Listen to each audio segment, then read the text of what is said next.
Absolutely the best. John Miller, the Giants announcer, left Baltimore too. And the story is that John Miller said that the owner of the Orioles, who was Peter Angelos, the father of the owner now, said he wanted John Miller to be more of an advocate for the team. And the next thing you know, he ended up in San Francisco. Because John Miller said that would impact my integrity, and I'm not going to do that.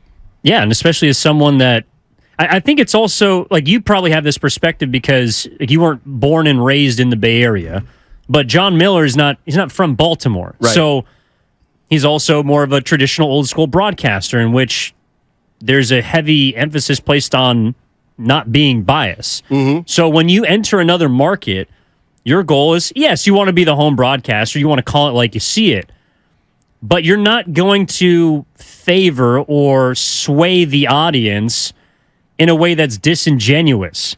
And I think this is another part of it too, is some of the details that have been dug up about the ownership group in Baltimore and the Angeloses has to do with John Miller, but also the fact that apparently they've discussed with prior broadcasters, because since Kevin Brown came in 2019, they've had kind of a rotating door of play-by-play, but also color analysts, and they've moved on from longtime figures. And some of that might be because they've asked their broadcasters to, for example, not mention players from those 100-loss teams, to not discuss things that happened during the downtimes, and to essentially sweep under the rug some of the uglier years that they have had. And that, especially when you have quite a few of them, is really hard to do, and it just limits you.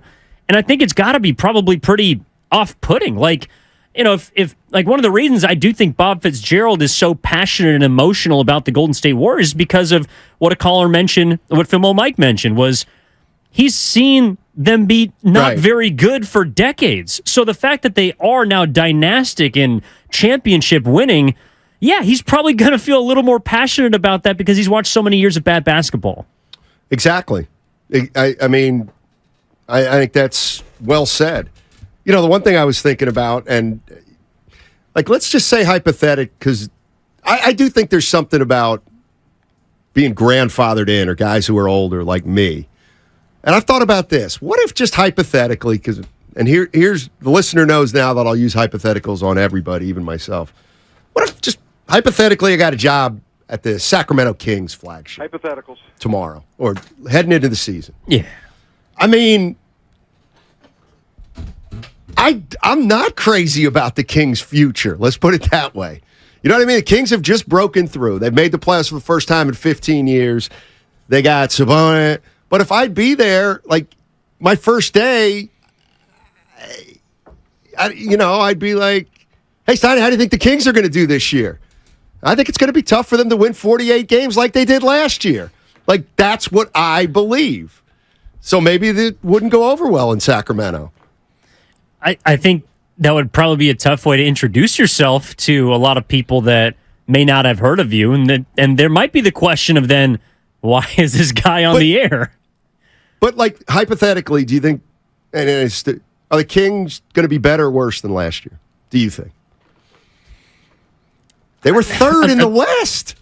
I mean, I think they can win 50 games if they build on what they did last year. I mean, they have the same pieces. Right.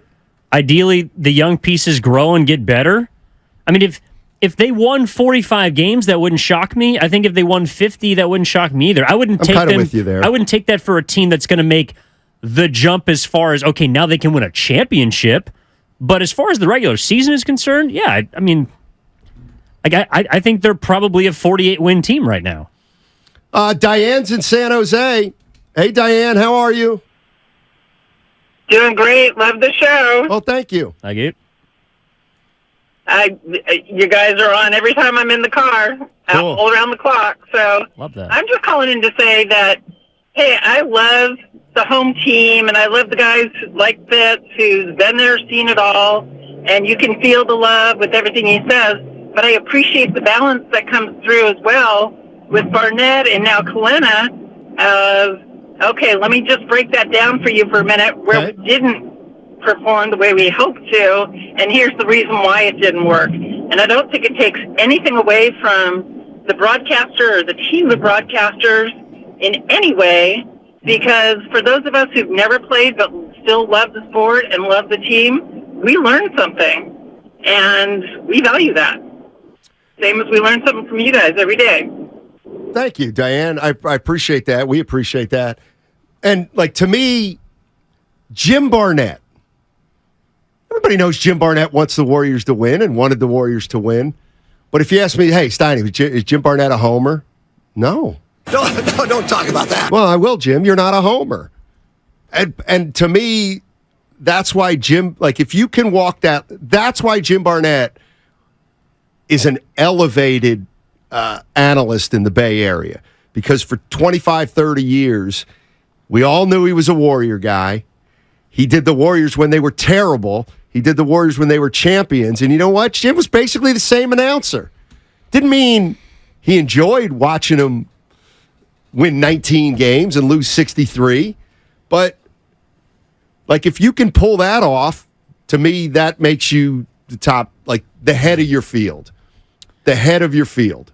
Yeah, and I think that's a tough balance to strike. And it also demands someone of a certain background with a certain resume to have the cachet to do that, which I think there are less of nowadays because, you know, those fixtures that are set, those are the ones that generally people will go to. Like Krug and Kuiper are a great example. I think for the Giants, they do a really good job of, like, clearly they lean the Giants' way. They want them to win, but they're also not afraid to be critical of a player that makes a wrong decision.